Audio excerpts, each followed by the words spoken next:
Welcome. Thank you. Hello, everyone. It's Hi, so Laila. cool to be here.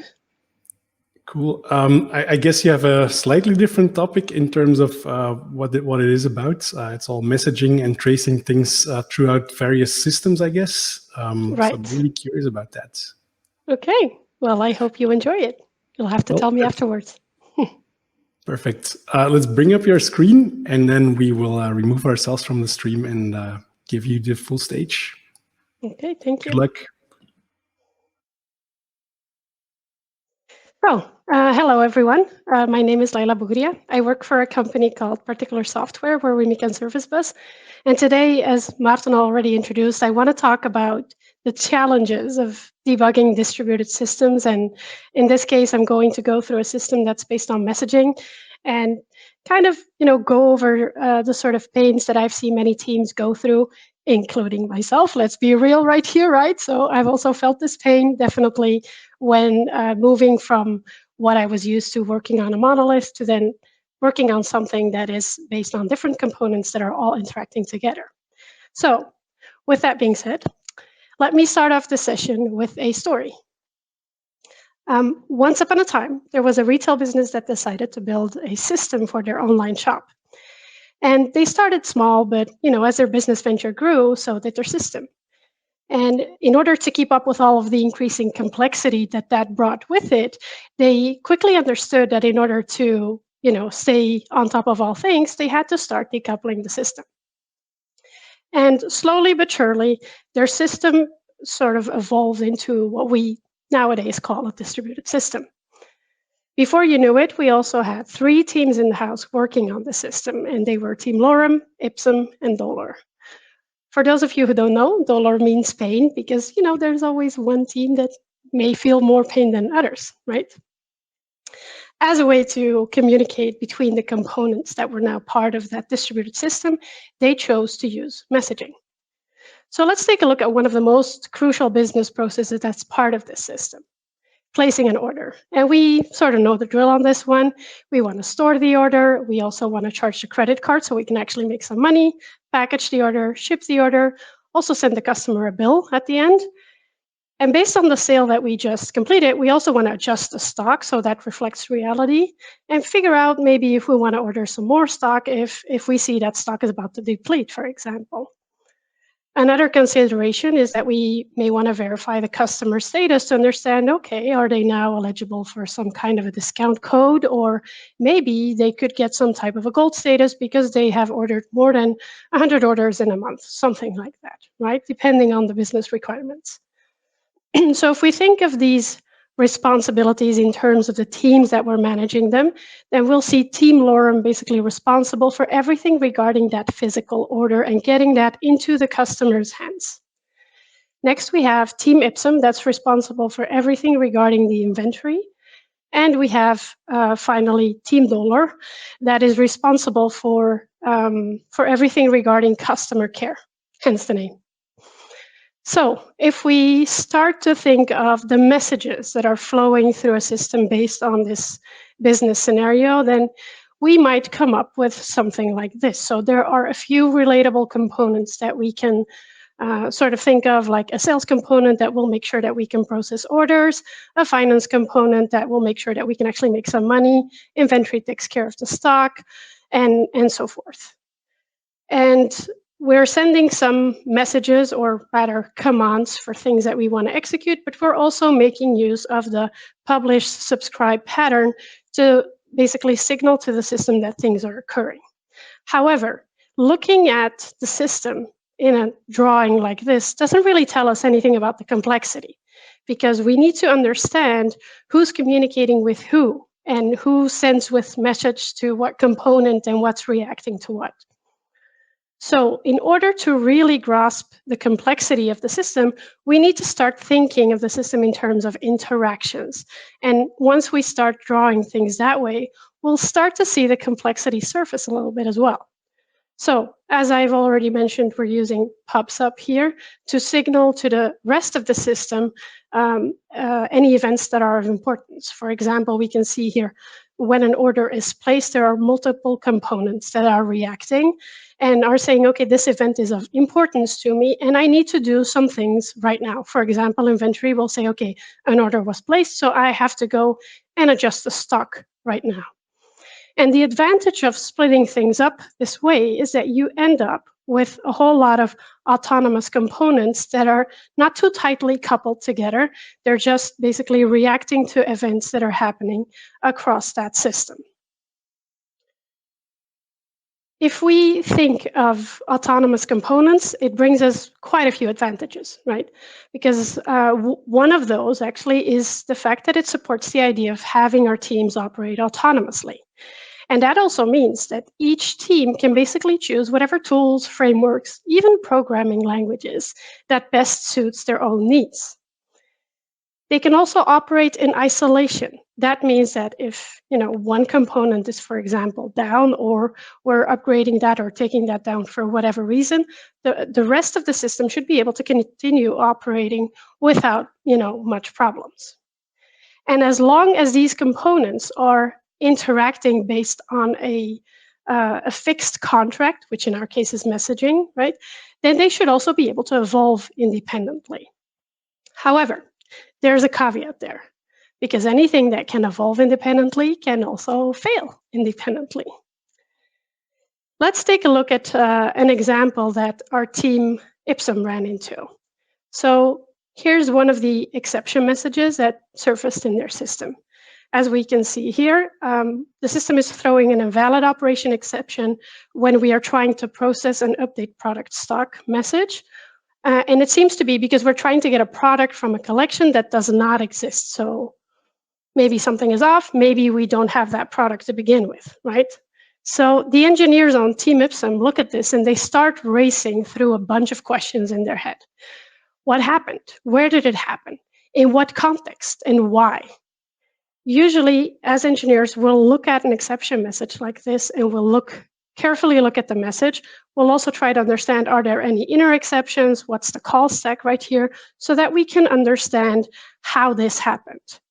Usually, debugging is the next step because it's basically a tool for us to build up a sort of step-by-step context of what is happening. What state were we passed? How are we modifying that state? What order of operations are we calling? And how is all of that sort of causing this issue to occur? However, in a message-based system, you're going to have to ask yourself a few more questions. First of all, we're going to have to understand which action started the chain. We also need to be able to understand which components were basically part of this business transaction, if you will, because as we saw earlier, we split that up into multiple components, right? We also need to be able to understand which specific chain of messages was sent, and also in which order did they arrive, and how could that be affecting things. So let me take a moment and step into the shoes of the engineer that's assigned this issue. And I'm going to let you decide for yourself if I'm drawing from experience, okay? So I look at this exception and I think to myself, this looks simple enough. Let me just debug through this. So I start the component in which the operation fails, and boom, immediately I run into the exception. So I start looking at exactly where I am, what state is around, and all that. And I think to myself, okay, how did I get here? So I look at the call stack and I start scrolling down to understand how I got here. But at the bottom of that call stack, I'm ingesting a message off a queue, so I don't really know how I got there. Okay, I'll just start the initiating component then, because then if I just, step into the next method, F11, F10, whatever, then I should be able to follow what's happening. But that's not going to work either, right? Because at some point, I'm creating a message, sending that off to another queue, and that's being handled by another component. Okay, what else can I do then? Okay, let's start the entire solution with all of the components in it, and then I should be able to debug through everything, right? But that's not going to fly because at some point we decided to split everything up into separate solutions and even separate repositories. Who came up with that idea again?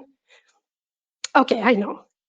Let me just start up 13 instances of Rider and connect the relevant ones to the necessary processes, and then I should be able to debug through everything, right? And it's not easy, but I'm a persistent person, so I get there at some point and I'm like, okay, let's do this. And I'm debugging through everything. I have 157 breakpoints set all over the place. And I have this gut feeling that I'm really close to finding the problem. I've already spent a few hours on this, right? So I'm okay, F10, F11, F10, and I look at where I am and I think to myself, okay, I should be able to hit a 5 until the next breakpoint. So I hit a 5 and everything seems to pause for a second. And at some point I hit the next breakpoint and I'm like, dang it, the problem has already occurred. So I have to start all over again.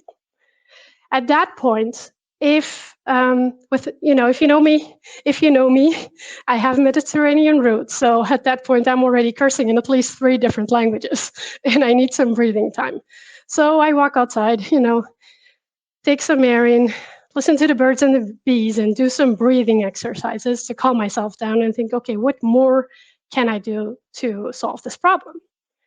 And at that point, I think, okay, let me add some logging. So I go back in fresh energy and I start adding log statements all over the place, trial and error mode, right? And I'm looking at the log statements that are being emitted. And I look at one, it says, okay, order 256. And I think to myself, wait a second, is that my order? Because I was debugging order 325, right? Is this message even mine? So I look around at my colleagues and I ask them, like, is anyone else creating orders on the testing environment right now? Because I'm testing something. I'm debugging through something. At that point, one of my colleagues looks at me and says, Laila, why are you debugging through this? Do you think anyone at Amazon runs into a failure and thinks to themselves, oh, let me just fire up the Amazon and I'll just debug through this? Well, if you put it like that, the question is, what do we then do instead? Because this is a whole lot of frustration, a whole lot of pain, and I still haven't found the problem, right? And the slide already is telling you what to do.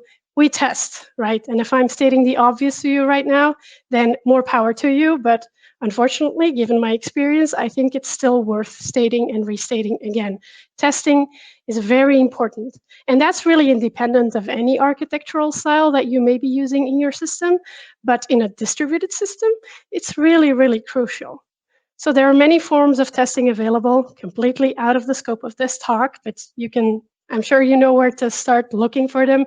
Unit testing, integration testing, acceptance testing. It's just something that you have to do, and you have to do it consistently. So whenever you run into a failure, then you need to add more tests because you're missing at least one, but probably more. One thing that I do want to say about testing is sort of rethinking the rule of 3. And I'm saying the rule of 3 because one of the patterns I've used before is the AAA syntax, the arrange, act, assert. But it could be given when then. It could be input, processing, output. It doesn't matter. So a way to think about it is just the rule of 3. Because in terms of messaging, when we prepare the input or arrange our test scenario, we want to prepare a message, right? That's going to be handled. When we invoke when we sort of act our tests or execute our test scenario, we're going to want to invoke the message handler that will be responsible for processing that message.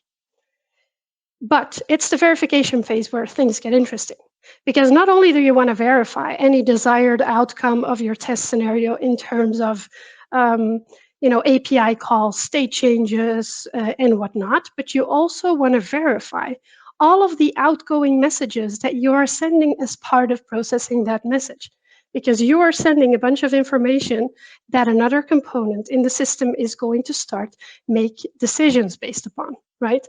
We also want to verify which properties are we sending off and ensure that we're doing a proper handoff to that next component in line. So, okay, that is all good. But as always, the devil is in the details. And with the details, I mean the order. Because one of the common mistakes that I've seen teams make that are new to messaging, including myself again, is that we tend to make, or when we write code, our code is making a bunch of assumptions about the state of the system. However, we need to be mindful that messages can and will arrive out of order at some point. It could be due to handlers failing, there could be latency, concurrency. There are many possible reasons that could cause some messages to arrive in an order that we don't necessarily always expect.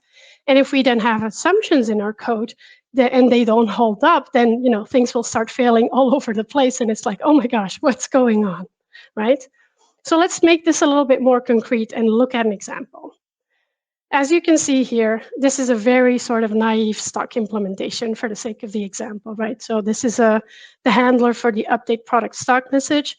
We're getting the relevant product, and we're either increasing or decreasing the amount of stock that we have available for that product at that time.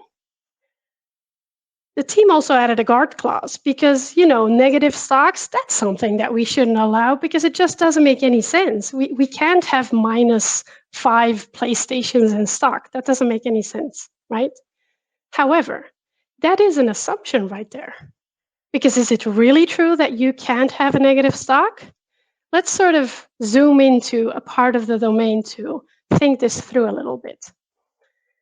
So the way that it's currently modeled, the inventory will be updated after the order is placed. However, ordering can skew things here. Imagine that we've just ordered a whole new, truck of PlayStations to have in stock, right? And someone has actually gone and put that into the system, and there's an increased stock message waiting in the queue. But at the same time, we have a bunch of customers that are ordering that PlayStation nonstop. Ordering can skew things there because from the inventory perspective, we could be running into a negative stock at that point. We have the stock available, system doesn't reflect it yet. Things like this can happen, right? And what I want to sort of convey to you today is don't let these scenarios fail, but model for them instead. Try to make them part of the reality that is your system, because things like these can actually happen in practice, right? So one thing that you might consider is to say, we are just going to introduce sorry, I lost my train of thought right there. Where am I? Let me take a look at my slides. Okay. So we are just going to reserve some stock whenever we place that order, right? And although that might sort of alleviate the problem a little bit because we're reserving stock a little bit earlier in the sort of pipeline of this business process, we might not solve this problem entirely, especially if you have very high throughput and you're doing a lot of concurrent sales at the same time. So you might consider next, okay, let me just start reserving the stock when people add products to their shopping carts. But that also has a bunch of side effects that you have to think about. For example, I like to shop around on web shops all the time. I add a bunch of stuff to my shopping cart. Does that mean that I always buy it? No, because then I would get a few very angry phone calls from my bank, probably. So the question is, how can we then solve it? And one thing that we need to do is let go of this assumption that the stock cannot be negative. Once we do that, a bunch of other possibilities are going to open up to us. What if we can just say, let's solve the problem of an empty stock when we run into it?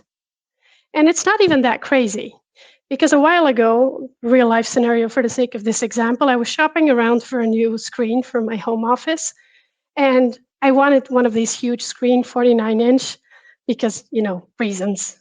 And I was looking for one that was available in stock, and it was COVID at the time, so a bunch of stuff was sold out. And I spent some time looking, found finally a web shop that had like 1 unit in stock, ordered it under the assumption that it's going to be arriving the next day. And 2 hours later, I receive an email saying, sorry, we don't have this screen available right now. We are going to back order it for you. If it doesn't arrive within 3 days, then we're going to refund your order. And otherwise, please, be patient with us. So if we want to implement something like that, then one thing we could do is we reserve the stock when the order is charged. And then inventory can say, okay, I have the necessary products available in my stock. that's going too quickly. So I have all the necessary stock available right now in my stock, so we can just proceed. And at that point, the system will just go through what it has to do, and everything is good in the world, right? But in a scenario where there is not sufficient stock available, then we could, for example, say, okay, the finance component should be aware that if we're unable to, ship this order within 3 days, that we want to, at that point, send a partial refund. Okay. And I know that a bunch of you are looking at this solution and thinking, wait, but I could do this and that and that. And that's probably true. I'm not saying that this is a perfect solution. What I'm trying to get you to remember is that you need to let go of the assumptions that you're making. Try to get rid of them and understand how can you model that as part of your system. Talk to the business and they can maybe help you understand how to deal with these types of scenarios. One thing I also like to do when I talk to the business is ask them, for example, if you had no system, if you had no online system, you just had an actual physical shop and you were just using books to manage all of this, how would you solve this type of problem? And that sometimes can also lead to a greater insight of what exactly is the underlying business need. Okay, so let's recap this first part. As I said, if we run into failures, we want to test, add more tests, and test a lot more, right? We also want to assert all of the outgoing messages that we are sending when we are handling one specific message, because that's how we can ensure that we're doing a proper handoff to the next component. Be aware of any assumptions that you are making about the state of your system. Am I saying don't make any? No, that's not what I'm saying. I'm saying try to get rid of them when it makes sense and try to model it as part of your system.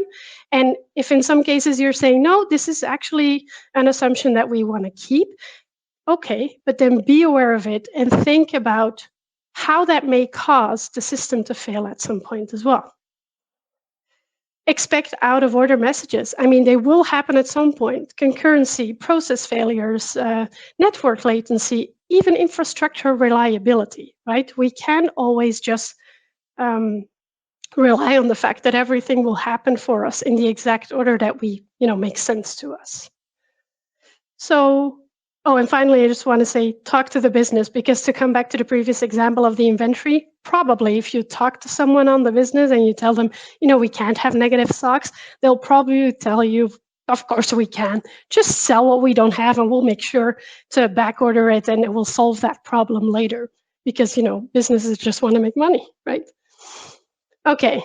So, our teams say, okay, we have to be serious about our testing strategy. And they've done that. All the tests are green. And they say, okay, let's, move this to production. So they deploy to production and they've been running, pretty good for a while. But at that point, there's this guy, Murphy, that comes knocking down their door and says, okay, here's a failure for you in production. Well, easy, right? I just told you earlier that whenever we run into a failure, that we should add more tests. But what if you look at the message that is failing to process and you think to yourself, but this data doesn't make any sense. This input is completely invalid. How did we even get here? Let's take a look at an example. And this is the previous example that we saw, the call stack of, right? So we were trying to update the stock and we ran into an invalid operation exception because the product that we were looking for does not exist. In order to understand where that product ID came from, we need to understand who sent us that update stock message. That will then lead us to the order packaged event being published. And as part of processing that event, what's happening is just for reaching over the order lines and sending an update stock message as part of that. But that's just copying the data that was sent to them in the first place. So we have to move a little bit up the tree and understand, okay, it's when the order was placed that the product IDs were actually incorrectly mapped. So how do we solve a problem like this when it's traversing multiple components of our system? Well, we can't just focus on a single step if we want to find the root cause of a failure. Instead, we need to be able to follow a business transaction through all of the participating applications and subsystems that are a part of your system. think of databases, message brokers, any APIs that you're calling, right? All of those are basically part of your system, and you are sending them data, they're sending data back, and you're making decisions based on those. You also want to be able to collect the context that is part of each of those units of work that you are executing as part of that bigger transaction, right? So basically, you want to be able to zoom out to see the big picture and then say, okay, something is off right there, and zoom in on that specific part so that you can understand what is going on right there.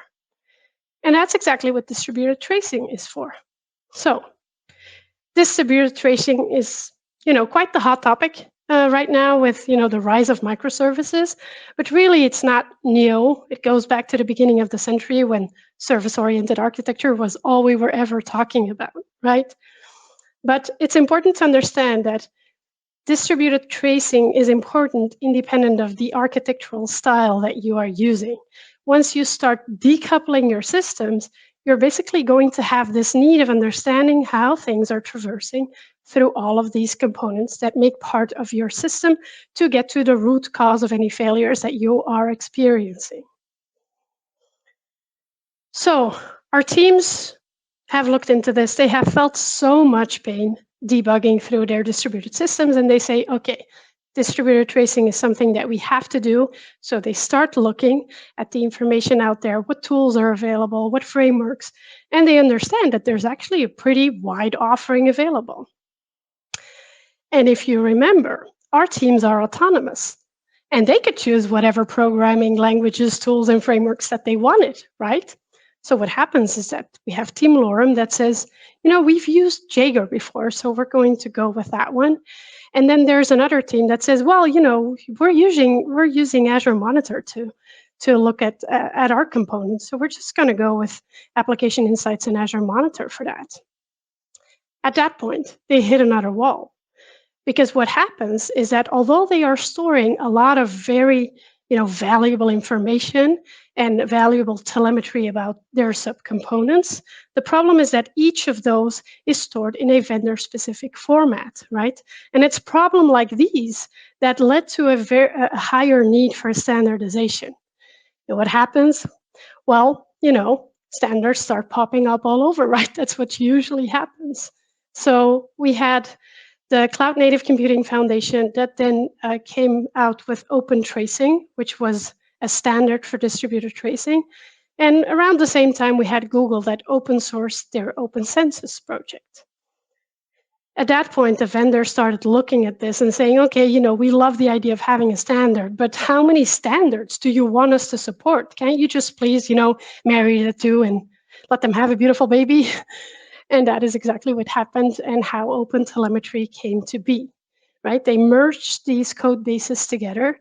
They also took into considerations any users of the previous specifications. That was certainly one of the considerations that the team made. And they created OpenTelemetry to be the industry-wide supported specification for tracing. So, what is OpenTelemetry exactly? OpenTelemetry is a collection of tools, APIs, SDKs, completely open source, and it's basically there to standardize how teams instrument, generate, and collect, and even export telemetry information, right? It's there so that we can analyze and understand our system's behavior and even the performance of our system and how things are flowing through it. We want to enable teams to collect and export information in a sort of uniform way. And a very important part is that it's available cross-platform, cross-runtime. So the same standard will apply independently of any underlying tech that you might be using in a system or even in a subsystem, right? So it says OpenTelemetry is an observability framework, but what is observability then exactly? Well, for software to be observable, you need to be able to understand the inner workings of the system and any state it may arrive to, whether you expect that state or you don't expect that state. Basically, you need to be able to know what you don't know up front. You also need to be able to achieve that without changing any code or releasing any new versions to understand what is happening in your system, what might be going wrong, what's the performance, right? And there's also a sort of expectation that the data that we are collecting from our system is stored somewhere else outside of our system, and that we can basically query that information with specialized tools. And if we think of OpenTelemetry, it actually supports different ways of increasing the observability of a system. There are actually 3 so-called observability signals, and you could think of every signal as something that can be sort of a standalone component that you can configure, right? So we have traces, logs, and metrics. Every one of them provide value on their own in a different way. And I want to hammer this a little bit because I see that there's a lot of confusion about OpenTelemetry being the same thing as distributed tracing, which it's not. Tracing is just one part of this sort of ecosystem, although I would say it's the most crucial part. It's where you want to capture, I guess, the most. But you can also capture logs, and actually we've been doing that for years, right? Metrics is also a very important part to sort of proactively look at what is happening in our system and see whether there's something that's struggling somewhere. So let's start with traces, because for me that's the most important part, and let's dive a little bit into that. So what is a trace exactly? A trace is basically going to track the progression of a request or a business transaction, as I like to say, and that may traverse multiple process, network, security boundaries. Okay. It's basically composed of a tree of spans, and each span represents a unit of work that is part of that trace. It also carries the context that that specific unit of work was operating on, and it's usually accompanied by a set of key value pairs that are basically giving you a little bit more insight into that specific span. That's a little abstract, so let's take a look at a visual representation. So this is not a screenshot from any tool. I spent way too much time drawing this. But this is basically the visual representation of a trace. I hope you can see it on the left. But we're basically starting in the browser where we're going to create an order. And then what's happening is we're sending a message to another component. So you can also see the sort of colors changing, which means every color is basically representing another component of our system. So we have that sort of trace of understanding, okay, how are things flowing through our system independent of any subcomponents? We can see queues, we can see databases, we can see REST APIs, and we can see our own, subcomponents, subprocesses there. And that looks very familiar because if you step away from just a visual representation, it's basically a distributed call stack at this point. And it gets even better because one of the things that you can do is get a way better understanding of each of those specific spans to sort of figure out what is going on in the system. So you can drill into one of those and see, okay, what context did that carry? What type of information was that unit of work operating with, right? So if you look at this one, we can see the message ID, we can see to which destination that message was being sent, whether that was actually a send operation or a publish operation, right? And we can see some information about the order that has been added there.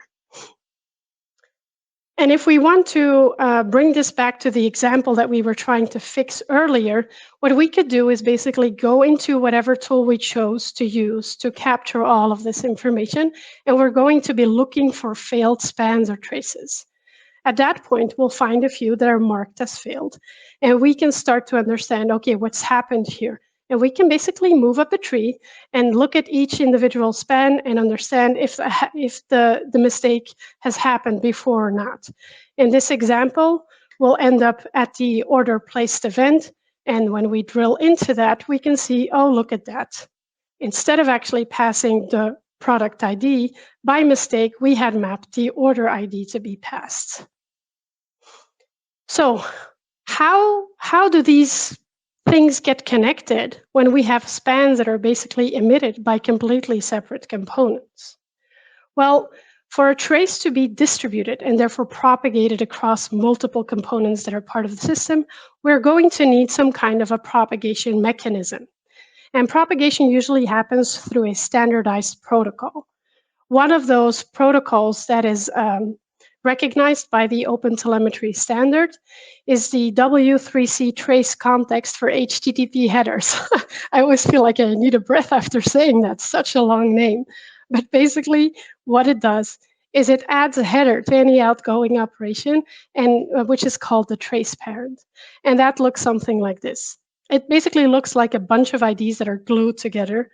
But if you look at the hyphens, then we can sort of distinguish a few separate parts. First, we have that first part representing the version of the protocol, in this case 0. Next, we have the trace ID, and that's a unique identifier that's going to be assigned when that business transaction starts, so at the start. Next, we have the span ID, and that's going to represent the specific unit of work that span represents. And and next, we have some trace flags that can indicate whether this information was recorded, what was a sampling decision, and things like that. So if you think to yourself, this is interesting, let's get started, then Microsoft has made that very easy for us because they have basically built it into .NET. It's now part of the System Diagnostics API, and that ships with .NET 5 and later. But if you happen to be on older versions of the framework, or even still .NET, running on .NET framework, because many applications still are, right? Then you can still benefit from that by referencing the System Diagnostics source NuGet package to make use of this implementation. And it's super easy to start collecting telemetry. You hardly have to change any code. The only things that you need to consider is that we're going to have to set up a trace provider. We're going to have to think about what sources do we want to collect telemetry from. And finally, we'll have to set up an exporter to actually send all of that information to, so that we can later query and investigate that information. So if let's say that you're using the generic host, as many projects are, then that could be as simple as what you can see now on your screen. So I'm using the OpenTelemetry extensions hosting package here, and that makes the add OpenTelemetry tracing method available. At that point, I can register a tracer provider, and that's basically going to be the starting point of the telemetry pipeline.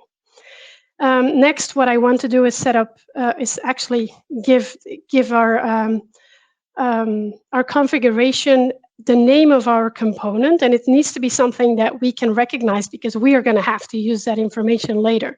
So something that conveys this specific component, like in this case, inventory, right? Next, we want to set up the exporters that we want to send the information to. You can add as many as you want, but it might be useful, for example, if you're running locally on your machine, to add a console exporter and then have the exporter that you use in a production environment configured correctly for production environment, and so on. Next, you're going to have to choose what type of telemetry do you want to collect. And in this case, you can see that I'm collecting information from the SQL client, from and Service Bus, and also from the Azure SDK. So if you think about the exporters that may be used, then I usually say, are you already using one of these? Then maybe you just want to continue with that because it's the tool that your team already knows and is used to working with. If you're not using any of them, then get a trial of each and see what works best for your team. Because the beauty of a standard is that it doesn't really matter which specific tool that you are using. Some are free, some require a license, but you have to see what works best for your own situation, right? But before you start adding any specific tracing to your applications, we also need to start looking at which libraries are we already using today that may already have support for OpenTelemetry, because there's actually quite a few. This is also referred to as auto-instrumentation, because the only thing you need to do is just reference a NuGet package, add those sources when you configure OpenTelemetry, and that's it. You have instant value. You're instantly collecting a bunch of information. Think of, for example, the HTTP client. You have now recorded all of the HTTP calls that you are making as part of your system, right? Look at that information. Try to understand how that's already helping you sort of get a better view on what the system is doing and enhance and enrich from there, right? We don't want to reinvent wheels.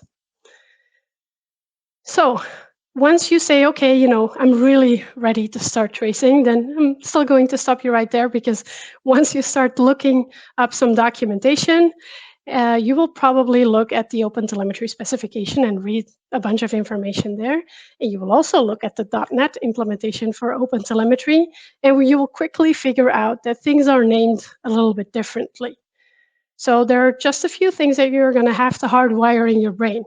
Why is the naming differently? Well, because instead of creating a completely new API, Microsoft actually decided to implement the OpenTelemetry specification in the existing activity API. So these are just a few things you need to hardwire in your brain. A tracer in OpenTelemetry is in .NET represented by an activity source. A span is represented by an activity, a span context by an activity context, and the span attributes are basically called tags in .NET. If you really can't live with this and you say, no, I need to be using the same OpenTelemetry terminology for whatever reason, there's also a shim available if you prefer to do that instead. So we're slowly building ourselves up to actually add some tracing. But before I show you some code, I want you to consider a few things about what should I be adding tracing for, right? And one of the things that I like to bring up is think of how many issues we close because we cannot reproduce them. I mean, we even have banners for it that says works on my machine. Well, that's super cool. Can you then ship your machine to the user when you can't reproduce their problem? Because they actually ran into a problem in a production environment, right?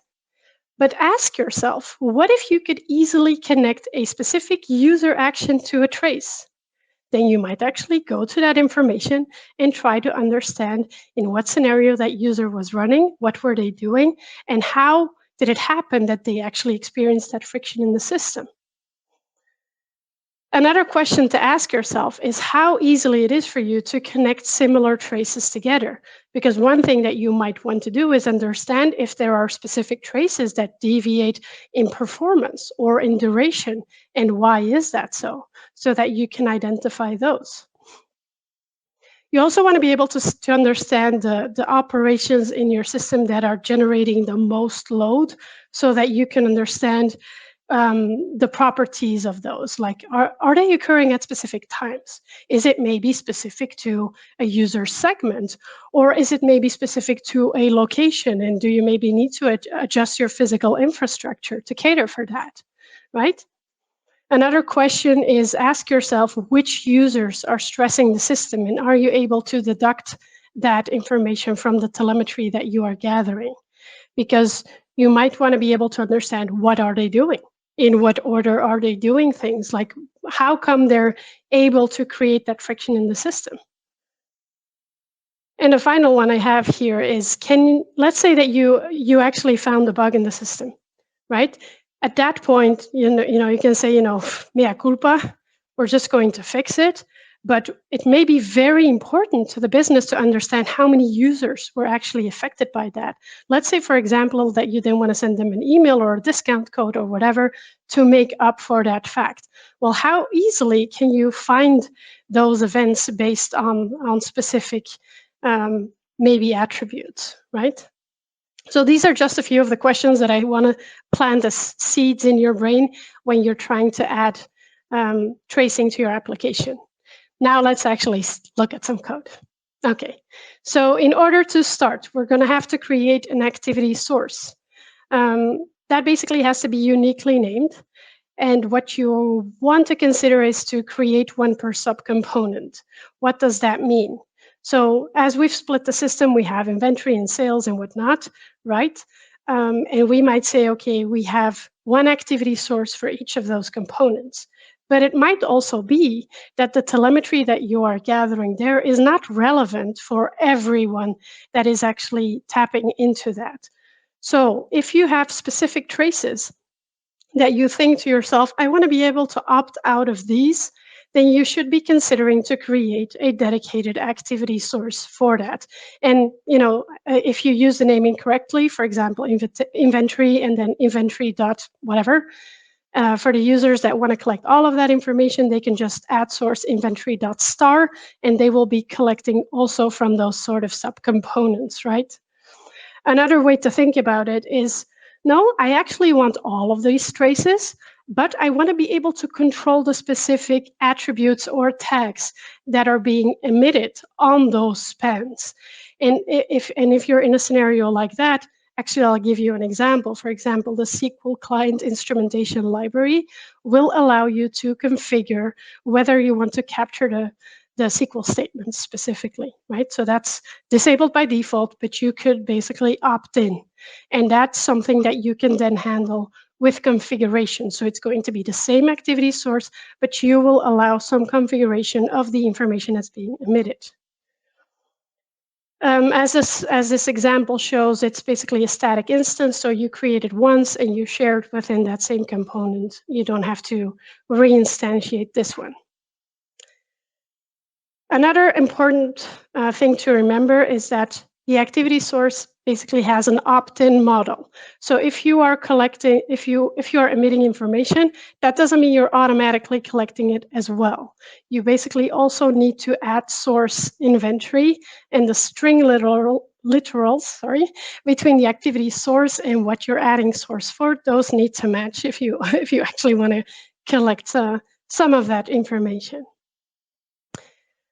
Okay, so let's actually add a trace for the scenario of updating the product stock, right?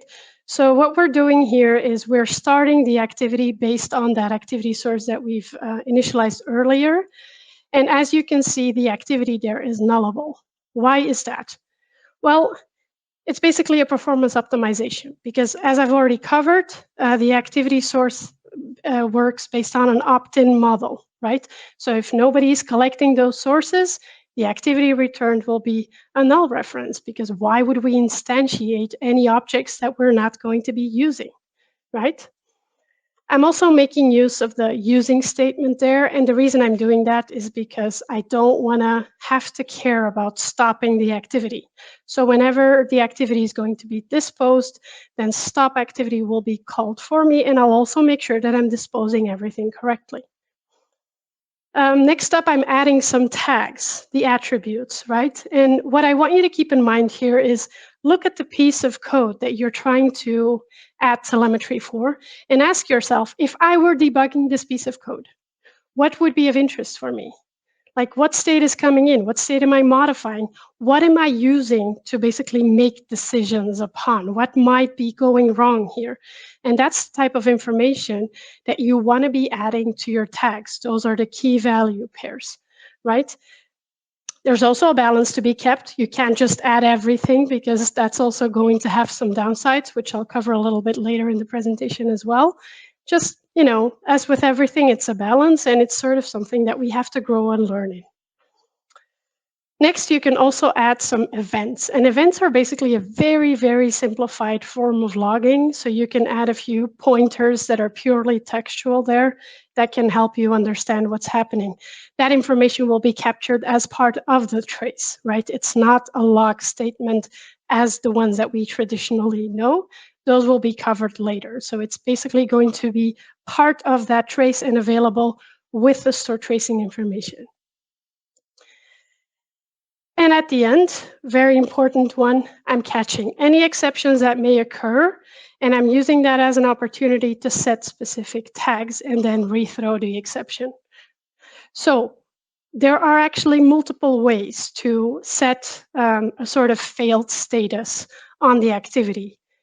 But this is really tricky. I have the guidance linked at the end of my presentation as well. If you are using certain auto-instrumentation libraries, then you might be able to use here activity.setStatus and then basically pass in the exception message, or even other methods that will propagate that information correctly to the exporter.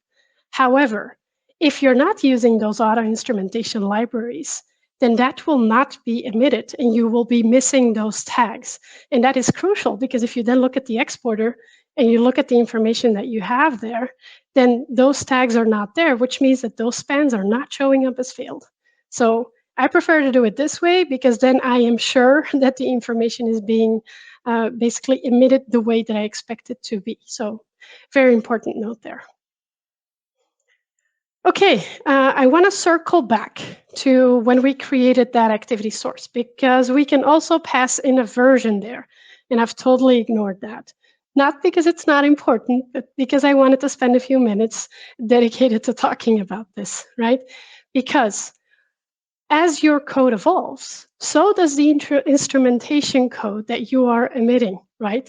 And it's very important to also signal that and that you basically version those changes to be very explicit. So the version is going to be emitted as part of those traces. When you look at those traces in whatever tool you are using, then you'll basically be able to see, okay, this information has been emitted from activity source inventory, and it was 1.0 or 1.1 or 5, right? So it's very important to also make sure that you evolve that as you evolve the information that you are emitting so that you can also always see a clear picture. And again, it's going to be visible in any tool that you are using. So, okay, our teams, they've gotten the hang of this distributed tracing thing, and they look at the code and they think to themselves, this actually looks a lot like logging. So at some point they ask themselves, should we stop logging altogether? Like, is it just not worth it? And it's a very complicated question, and there are many, different opinions on this, but I'll share with you mine, and happy to have discussions about that. But I would say trace first, right? Because that is going to give you the sort of connected information across multiple components. But log what you also can't trace or what you don't want to trace, right? So you have to keep in mind that sometimes you want to be limiting that information because of the throughput of your system, the tracing information, and some things you just might want to log. But what's more important, and this is one that I like to hammer a lot, is that you need to be mindful of connecting your traces and logs together. Because what that will enable you to do is basically independent of what you're looking at, whether you're looking at your logs in isolation or you're looking at your traces in isolation, you'll have that trace ID there to basically take it and say, okay, I'm looking at my logs. Let me now look at the traces based on that trace ID, and the other way around. You're looking at your traces. Let me see if there were any relevant log statements that carry that same trace ID. Right? So that's going to give you a lot greater value and basically allow you to connect things together across multiple observability signals. So how do you do that? Again, pretty easy if you're using the Microsoft Extensions logging package, because basically when you configure the logging, you're going to have to configure the OpenTelemetry, and then also specify what exporter you want to send that logging information through. I'm using a console exporter. Of course, in a production environment, you'd be using something a little bit more reliable and more widely available. So you might be sending that to Application Insights or Splunk, or doesn't really matter, right? What really matters is what this does, because what's happening behind the scenes is that the OpenTelemetry logging format is going to be applied to all of your log statements. And that looks something like this. So as you can see there, what's really important is it's a lot more structured, right? And you have a lot of information there.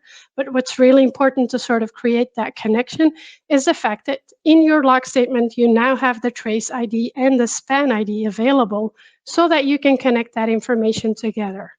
And the way that that works, by the way, is whenever you log, you can basically look let's say you're not using extensions logging, it might be useful to know this. Then whenever you log a statement, you can always take a look and see if there's an activity.current available, and then add that information to your log statement. Okay, so at this point, we've talked about tracing, we've talked about logging. What about metrics? Well, metrics is a bit of its own topic, and I don't have a lot of time to go into it in depth, but I do want to share some information about it. So think of metrics as scalar values that are accumulated over time to represent a specific state of the system. So it basically collects multiple data points and then tells you something about what's going on. One of the examples that we like to look at in terms of messaging is message throughput, because we really like to understand how many messages are we able to consume within the time span of 1 minute or per second or whatnot, right? Another example that might be very important in messaging terms is the ingestion failure rate. And that actually makes a very good base for alerts, because I might be saying, okay, if we run into more than 50 failures within 1 second, then I need some red bells to be going off. I need some alarms, and I need people to, take a look at what's happening, right? One fundamental limitation about metrics, though, is that it's a pre-aggregated measure. And depending on the metric and how you've configured it, of course, it could be that there are completely disconnected events that are adding data points to that metric. So sometimes it might appear out of whack and actually everything is running smoothly. So you need to be mindful of that as well. The way I look at it is whenever a metrics, looks out of whack, it's an indication of a problem. Does that tell you exactly what's going wrong? No, it's just telling you that something is off. What do you do then? You go back to the traces and try to understand, okay, at that point, it's very important how much thought you put into what tags are important, what attributes are important, so that you can start querying to understand why a certain metric is out of whack, right? And it's a very good way to do proactive monitoring of your system so that you can understand, or basically react a little bit quicker before things start really going wrong. So I've been telling you all of these nice things about OpenTelemetry, but is there also a catch? Well, of course there is. I mean, with every benefit comes a cost, right? I mean, I tell my kids all the time that nothing in life comes for free. It's like a lesson that I like to really hammer on them. But basically, there are a few things that we are paying when we increase the observability in our system. The first one is that there's going to be some memory overhead, right? And although these APIs have been created with performance in mind, it's important to realize that if you have very critical parts of your applications that are facing a lot of throughput, basically the hot path, if you watched Daniel's session yesterday, then that may have an impact. So it's something that you need to keep in the back of your mind. If you're adding tracing there, you are allocating additional activity objects, you're adding tags and all of that, right? Another thing to consider is that we are adding latency. We are using more bandwidth because we're collecting all of that information. We're also propagating some of that information to a next component, and we're sending all of that information eventually to whatever we configured as our exporter tool, right? When we send that to the exporter tool, we also have to store all of that information somewhere. And although storage is pretty, cheap these days, it's something that you need to consider if you have a very high throughput system. Then you also have new tools. We talked about those exporters. Let's say you weren't using any of them, and you look at some and you say, okay, I really like this one, but it has a license cost. Then you're going to have to pay for that too. Some of them are free. Depends on what you and your team need, right? And then the costs are getting bigger as I'm talking about them, because you're also going to have to educate your team, not only about, adding tracing, how to actually do that. I would say that's the easy part, but thinking about what tracing should I add? What do I add attributes for? What not? When to trace, when to not trace, and things like that. So that's also a very big cost to consider. And finally, the biggest one, maintenance of all of that traceability, right? Or the logs or the metrics. Because any type of code that we write into our systems, whether that's production code, test code, or even telemetry, it's going to cost effort, and we're going to have to maintain that over time. However, that's not to say that you shouldn't be, adding observability to your system. I've just spent an hour saying that you should. I just want to make you aware that, with every good thing comes a few bad things that you just have to be aware of. So throughout this session, I've actually been focusing on failure investigation, but we get a bunch of more added benefits when we start to increase the observability of our systems. And one of those is the ability to perform postmortems. And I know it's a very dark word, but let's think of Black Friday or a Cyber Monday for that matter, right? So we've actually had a pretty good weekend, or what is it, 4 or 5 days, right? Lots of sales. Everyone's happy, the business is happy, nothing went completely down, but we can basically use the observability in our system to go back and understand, okay, at which points was the system struggling? We also like to auto-scale. Like, how did that affect things? Did we auto-scale sufficiently fast? Like, did we change the infrastructure quickly enough, or should we be doing that differently next time? These are the types of questions that you then want to be able to answer at a later point, right? Another one is feature flagging. So especially in very large systems, sometimes you want to basically create a feature and just roll it out to a specific user segment without affecting the entire population of your system, so to speak, right? And once you start doing that, when someone runs into a failure, you also need to be able to understand, was a specific feature turned on? Or even what combination of features was enabled? And how might that have been affecting things when the user experienced whatever friction, right? Finally, I want to mention chaos engineering. Because with services like Chaos Monkey or Azure Chaos Studio, we can now basically intentionally unleash chaos on our systems to basically understand how resilient they are, to basically push everything to its limits and understand what could we improve here in a production environment. And those tools are incredibly powerful. So I highly suggest that you also watch the next session by Jacob, who's going to go into chaos engineering specifically. But imagine having all that chaos in your system, looking everything just, break, and not having any observability in the system. You're going to be looking for lots of needles in many, many different haystacks. So I would highly suggest that you first increase the observability of your system and then use chaos engineering as a tool to understand the resilience of your system. Okay, so at that point, I'm ready to wrap up the session, and I want to, repeat a few pointers for you to take home. So observability is basically another way to replace our call stack. So if you've been used to working in monoliths, then you can use that call stack to basically understand how things are flowing. Once we decouple that, it's something that we give up. We get benefits, and again, we give something up. And observability is a way to basically recreate that call stack so that we can understand how things are failing. Does that mean that you're never have to gonna debug again if you have observability in the system? Well, not really, right? But the big horrible pain that I portrayed in the beginning, that really should be gone at that point. And you should be able to, using the observability that you have, pinpoint where things are going wrong, add tests, right? And then as part of running those tests, you might say, okay, something is failing here. I don't understand why. And you will use your usual debugger to basically understand what's going wrong there. So it will be localized and hopefully pain-free. If you haven't looked into OpenTelemetry before, then I would highly suggest that you look at what frameworks are you using.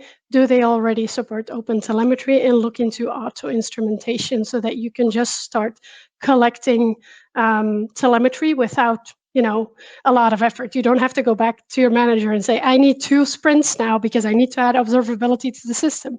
No, it's something that you can do slowly, and you can, incrementally get there. So investigate that information, turn all of those libraries on, and then connect all of that information to your logs. We have been logging in our systems for years. That's not a lost effort because we can connect all of those things together and then enhance and enrich from there on. Okay, at this point, I'm basically done. I'm also sharing a QR code on the screen. I have plenty of resources available there. If you want to read more about this topic, I also have a few samples available within Service Bus so that you can see how that works. We also have support for OpenTelemetry in Service Bus V8 and through a community package by Jimmy Bogert in V7. So if you're using that, definitely take a look at that. And I'm happy to hear if there are any questions from the audience.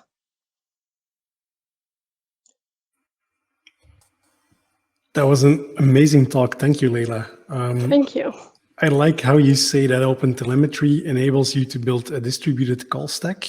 That's very useful, but I also like the insight there that you say it's also on business logic. So not just going through the code and through all of the technicalities of whatever underpins your code that you have. Right.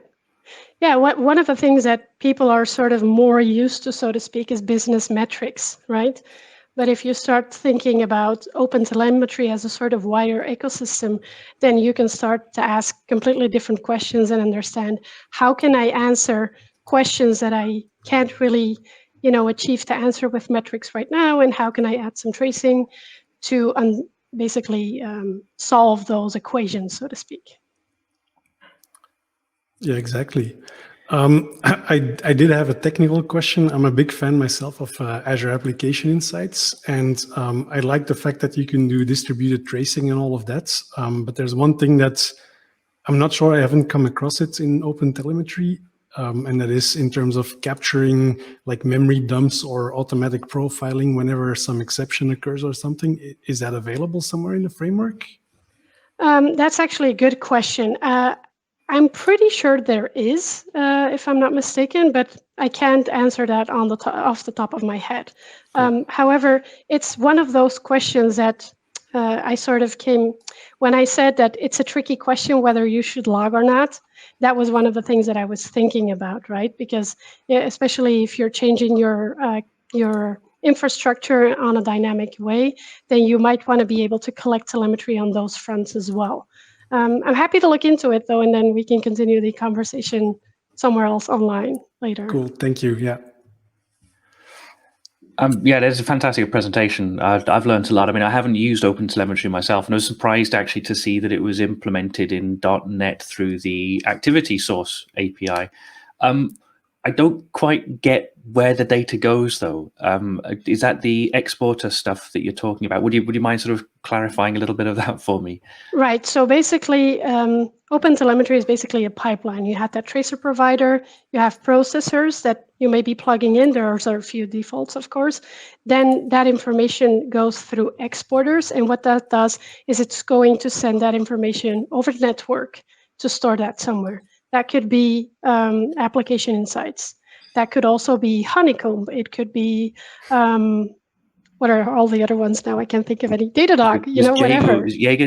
Is that one of the ones? Jaeger, yeah. Or I say, maybe right. It's Jaeger. I say Jaeger. I don't know. I mean, this is all new to me. So well, it could be any of those. And these are basically tools that have had support for distributed tracing for way longer than the existence of OpenTelemetry alone. But they've also, implemented this specification, this standardization, so that all of the information is stored in that, universal sort of format, if you will. Does that make sense? Yeah, very much so. Thank you. The other question that I was thinking about really was how to sort of integrate that with third-party components. If you're using a NuGet package, which is doing logging or tracing, will it just pick things up automatically if it's using the activity source API, or do you have to do something special? If you just add source and you say, I want to add source Azure SDK, right? Then you don't have to do anything specific. Then if you have your exporter set up, then that information is just going to be stored. But if you have your own application tracing available at that point and you're creating activities, and let's say I'm creating an activity when I'm updating the stock and I'm sending a message there, then you will see that you actually have that parent-child sort of relationship built in automatically, because whenever you create an activity, that's going to be your current activity. And the rest will sort of just look, oh, is there a current activity, and attach itself to that. Does that make sense? So That's you cool. create a tree across those boundaries. That's cool. I like that. Yeah, maybe also a code structure question that we had. I think it was somewhere in the chat. But how do you keep, or how do you prevent that your code base gets littered with all these activity sources and other tracing and all of that? Well, it's definitely a concern, and that's also why I drill into auto-instrumentation first, and then see what you want to, enhance and enrich from there on. So does it mean that every line of code should be a trace? No. It's more like, what are the type of things that you want to be able to follow? What things are crucial parts? And it's a very difficult question, and I can't answer it any other way than it depends, right? It's also, in that sense, also still sometimes a learning curve for myself, like to understand, is this useful, is this not? And when does it get too much? As with many things, it's a bit of a balance that you have to find of what works for yourself. There's also the side effect of, if you have very high throughput in a system, then you might be generating an crazy amount of tracing information. At that point, sampling is something that you also want to look into to basically minimize that information that is being captured. And there are multiple strategies to do that as well. Sorry, Matt. No, I was just going to literally ask that question. What kind of strategies would you use for that? Well, you can basically do it tail-based, or the other side basically is decide at the beginning of the trace whether you want to trace at all or not.